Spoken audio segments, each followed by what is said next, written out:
There'll be girls across the nation that'll eat this up. Babe, I know that it's your soul, but could you bottle it up? Get down to the heart. The layout of the website is very simple. Basically, I've taken a bootstrap. Let's just go from here. Sorry.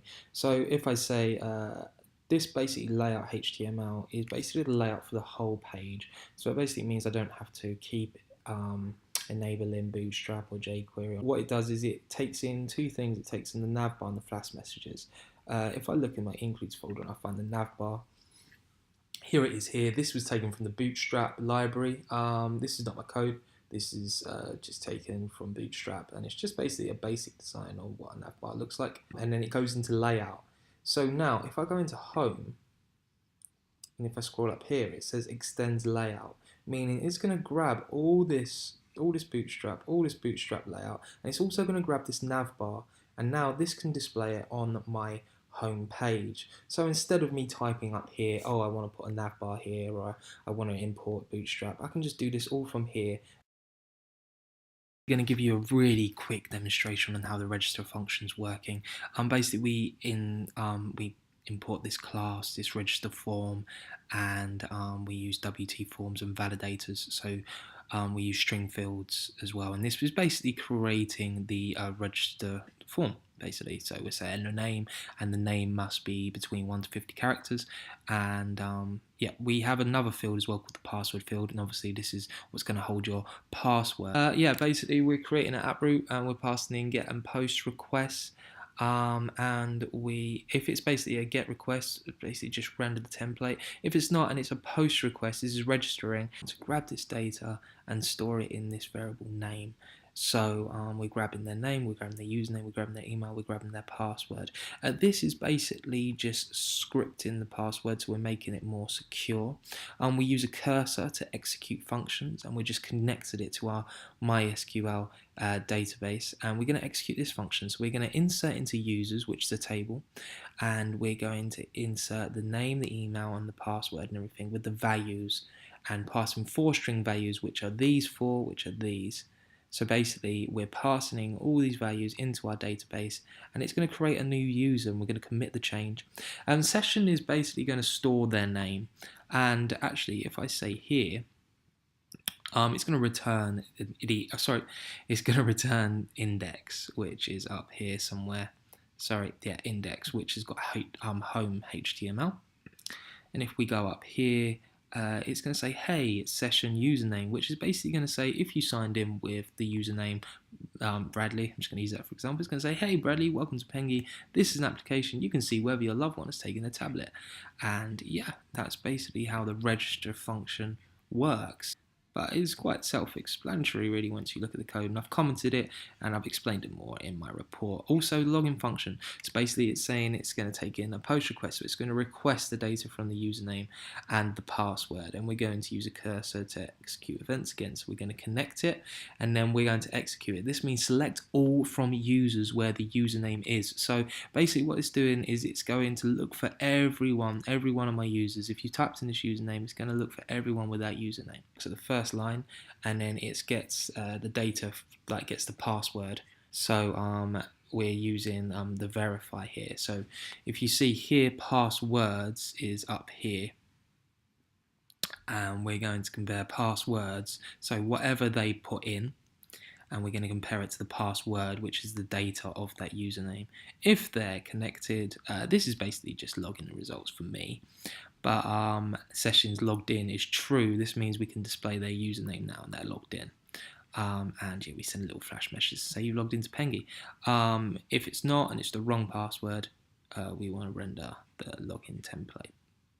We want to render login template, meaning that it would just reload the login page. Another else statement means the username was not found. So if they didn't even find any of these usernames, we can display the username not found, and then basically say the login template again.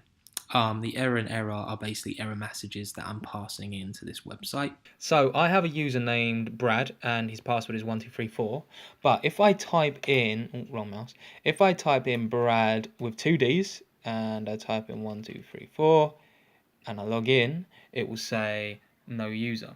Now the next one, if I say Brad, but I type in the wrong password, it will say, hopefully, there we go, password not no password, okay? And if I type in the right one, and 1 2 3 4, and log in, there we go, and it will say password matched.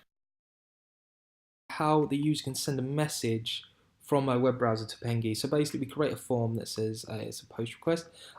Here it says feel free to send loved one a message. So with this form, basically it's just going to be a field which you can type in a message, and it's going to have the name tag. Now this is going to be its identity, okay? And we're going to call tag back into our function, which is here. So once index this URL is used, and if it's a post request, meaning if we're going to get data, we can get the data from tag, okay? So whatever the user typed in, this is in tag, we convert it to a string, we convert tag to a string, and that means that PENGY can now say this. Hi man, have you took your tablet this morning slash? Meant to be a question mark, my fault. This is how I display the light, whether it's on and off, which is being controlled by the LDR. So basically we create this app root. We're not going to really use this app root, but we're just going to use this so we can call it inside the HTML page. So while we create this app root, the light switch is now equal to the speech read the light. The speech I imported up here, which is equal to the Cloud Speech Client class. As I said before, the Cloud Speech Client class now has this inside of it. Okay, and this inside of it has a function called read the light. This is actually a function I wrote myself, and this has an input. This is basically controlling. This basically just knows when the light's being on and off, and we're going to yield the data, meaning it's just going to keep displaying this data. It's going to keep showing us if the light's being on and off. And how it does this is it's between like a 1 and a 0. So basically it's just going to keep saying 1 1 1 1 1 1 1 0 0 0 0 if it's on and off, and it's going to keep showing us the data. If we go over to the home page, we use the event source, which I talk about in my report. We grab the URL through the light switch ball, which was basically the URL for that function, and we create an on message. Basically, I'm saying when I receive new data from the server, I'm going to ask it to do something, and what we're going to do is we're going to use jQuery to find where the switch value is, and the switch value is up here. So basically it says, has the tablet been taken? And I want to put a value in here. So down here we say, using the function update switch, we pass in switch value. We're using update switch here, so we're using Jenga 2 again to get the value from the light switch, which is here. If I explain this perfectly, yeah, so the light switch. So we're basically trying to get the values of this. We pass it into here, and we say if the light switch, if the switch value is 1, I want now this span tag to say no. So it's going to say no, the tablet's not been taken. And if the switch has gone to 0, it's going to say yes, and it means the tablet has been taken. Quite a simple script. I hope I explained that well enough. Please find on my report a detailed look at this. If I cover, so at the moment it's off, which is there. If I cover the LED now,